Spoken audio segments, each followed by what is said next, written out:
when you winterize an RP, you want to make sure you take the water out of the bottom check, it will stay there. I don't really like to blow compressed air through this unit particularly. I mean, no back, sometimes you have to. This one you always want to do it after the RP assembly, but in there you'll get some water. Take that out.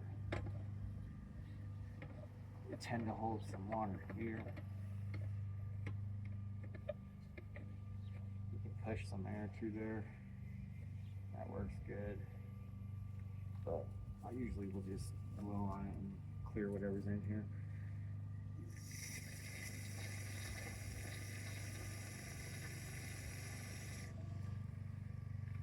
Button it back up. I'm ready to go for next season.